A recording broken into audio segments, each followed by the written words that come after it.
Hey all, Tony Bing here, hello and welcome back to the channel. Now we have an affiliate video, which means we have some breaking news to give. It's all about the Fantastic Four, a team that we presumed were coming to the game after Doom was introduced in a raid quite a few months ago. I think it was maybe back in February that it was introduced, but of course with this video we now have confirmation. So we've got the full Fantastic Four and we've got Namor that is coming alongside them as well. So I've actually got some images of them to show off. The models look really nice as always, and we have the passive for them. We don't have any more than that at the moment. We don't have their basics or their specials or ultimates or anything like that, but the passive certainly gives you a rough idea of how a character will generally play. So we'll jump in and we'll have a look at the models and we'll run over the passives as well. Now before we do that, quickly actually, this is obviously coming as part of the affiliate program, and just to mention as always, quick disclaimer, this doesn't mean I work for Fox Next or Marvel in any way. So let's jump in and check out and see what we've got.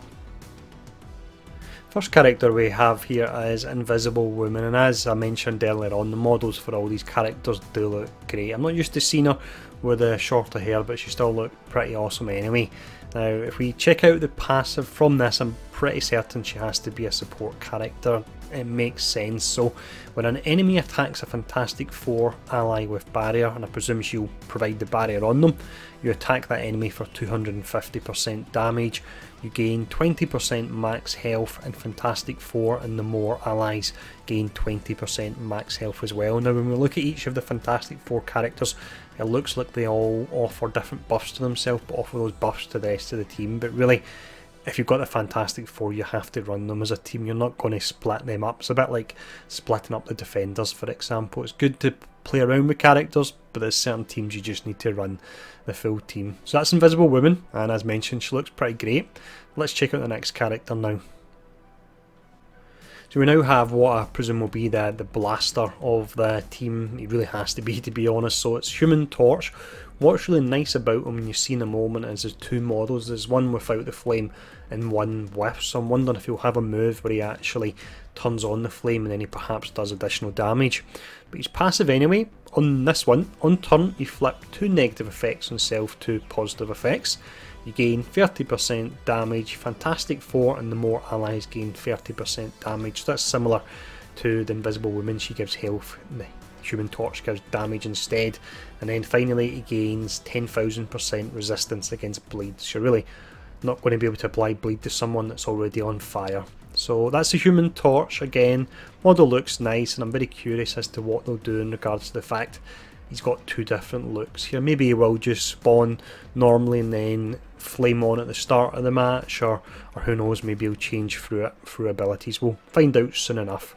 Let's see who's next anyway. We then have a character that no matter how he's designed, it doesn't matter if it's in comics, it's in games, or it's in movies, I reckon he always looks like what we call in Scotland, he always looks like a jobby. To be honest, he really does. But it's the Thing. Now with the Thing, his passive, when attacked, you attack that enemy for 150% damage, so it looks like he's got basically 100% uptime on a counter attack of sorts, and it can't be dispelled. Similar to the other characters, he's got a buff on himself that applies to other characters, so he gains 20% armour, and Fantastic Four and the more allies gain 20% armour as well there. So that's the Thing, pretty simple character. He, without a doubt, will be your protector class. So let's check out the last Fantastic Four character. Final character we look at, of course, before we check out Namor would be Mr. Fantastic. So model wise, he looks as you would expect, just stretching all over the place really. Now if we check out what he offers, so he's got the 20% additional resistance and focus, and he'll apply that to Fantastic Four and the more allies as well. So that's you covered, let's see, it would be damage, health, resistance and focus for the buffs. Also, he has the fact that on self and each Fantastic Four ally's turn, there's a 100% chance to apply assist now to self, Namor, or a random Fantastic Four ally. So that's really powerful there. And if assist now is applied, you clear blind on the target. So every turn of the Fantastic Four, you will have a chance to remove a blind depending on who the assist now goes to. And then on turn, you choose 3 random enemies. If they have a positive effect, you remove 1. So he does look really quite strong as well. Now, before we check out Namor, I'll just mention that when we were given this information, we were told that it could of course be subject to change, so just do bear that in mind when we're looking at the passives here. But the final character anyway is one that a lot of people might not be aware of, because he was in limbo for a while, to be honest, in regards to his rights, but it is Namor. So here we go, here is Namor in all his glory. It looks really pretty nice. I like the style they went with. Given the fact he's got that horn, and if we also look at his passive, I've got a suspicion he may be a controller class when we look at it. So if we check it out anyway, he gains 20% damage, he gains 30% armour on war offence, and actually really dislike seeing this, to be honest. I don't like characters to be hemmed into modes, because it's almost guiding us a bit too much where they should be used and how they should be used. But on war offence, on spawn, he applies offence up for 2 turns to all Fantastic Four allies and self. That's unbelievably strong. On spawn, you apply deflect for 2 turns to all Fantastic Four allies or self.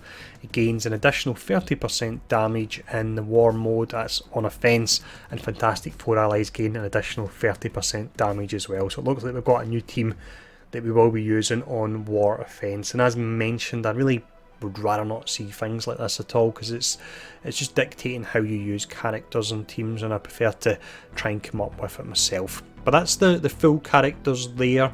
Of course, we're missing the likes of Doctor Doom and Silver Surfer, so maybe at a later date they could potentially be legendary characters, but that is all the information we were given today. And once again, just to confirm, the passives could very well be subject to change.